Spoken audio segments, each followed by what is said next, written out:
ప్రియమైన దేవుని పిల్లలారా, ప్రభువైన యేసుక్రీస్తు వారి పేరట మీ అందరికీ వందనాలు. ప్రభువు పేరట మీ అందరికీ శుభములు, దీవెనలు కలుగునుగాక. ఈ ఉదయకాలం పరిశుద్ధ గ్రంథం నుండి దేవుని వాక్యాన్ని చదువుకుందాము. మత్తయి సువార్త 4వ అధ్యాయము 4వ వచనాన్ని చదువుకుందాం.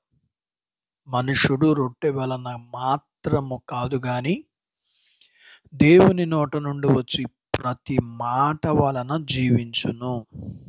దేవుడు తన మాటలు మనందరి కొరకు దీవించునుగాక. ఆమేన్.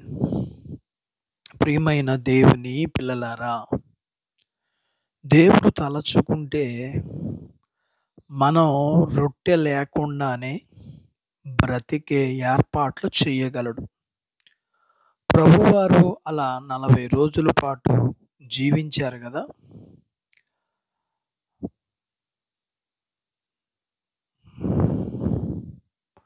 కానీ దేవుని వాక్యం లేకుండా మనం ఆత్మీయంగా జీవించటం అనేది అసాధ్యం.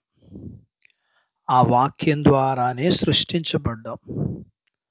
దాని మూలంగానే మనం ఉనికిలో ఉండగలుగుతున్నాం. ఎందుకంటే దేవుడు ఈ సృష్టిలో ఉన్న సమస్త జీవరాశులకు తన శక్తిగల మాటల ద్వారానే జీవింపజేస్తున్నాడు. మన జీవానికి రొట్టె అనేది రెండవ కారణం మాత్రమే.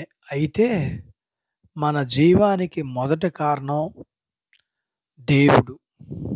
అయితే దేవుడు రొట్టెని ఉపయోగించి ఎలా పోషించగలడో అలాగే రొట్టె లేకుండా కూడా పోషించగలడు. కాబట్టి దేవుణ్ణి ఆ రెండవ కారణమునకే పరిమితం చేయకూడదు. దృశ్యమైన వాటి విషయమై ఆసక్తిని చూపించకుండా ఉందాం. కానీ అదృశ్యుడైన దేవుణ్ణి తేరి చూద్దాం. కటిక పేదరికాన్ని అనుభవించిన కొంతమంది విశ్వాసులు చెప్పిన ప్రకారం వారికి ఆహారం దొరకటం తగ్గిపోయినప్పుడు వారికి ఆకలి కూడా తగ్గిపోతుందట. కొంతమంది విషయంలోనైతే సాధారణంగా దొరికే ఆహార పదార్థాలకు కొరత కలిగినప్పుడు ప్రభు వారికి అసాధారణమైన రీతిలో ఎవరు ఊహించని సమయాన్ని పంపించాడని చెప్తారు. ఒక మాట అండి,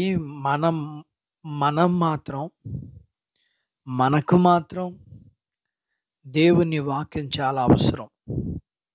దాని ద్వారా మాత్రమే, దేవుని వాక్యం ద్వారానే సాతాను మనం ఎదిరించగలం. ఈ వాక్యాన్ని మనలో ఉండకుండా తీసివేస్తే మనం శక్తిహీనులవుతాం.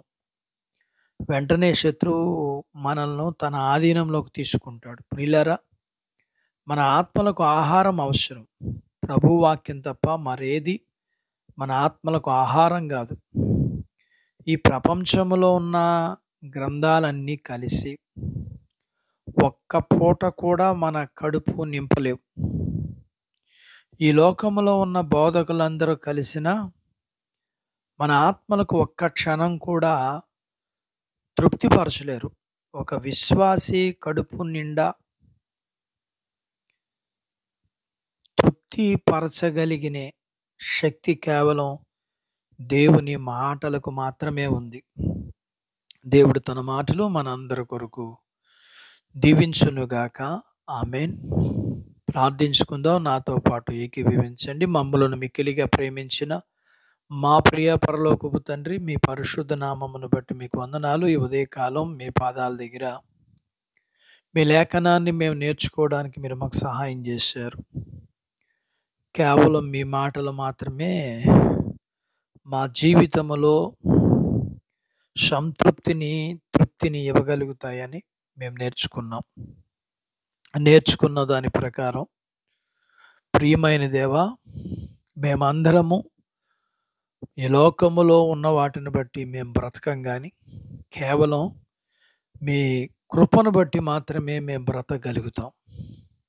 అందుకని మేము మిమ్మల్ని ఆశ్రయించే వారిగా ఉండగలగటానికి మా జీవానికి మూలం మీరు, జీవము మీ వశములో ఉన్నది. ప్రియుడా, మీకు వందనాలు.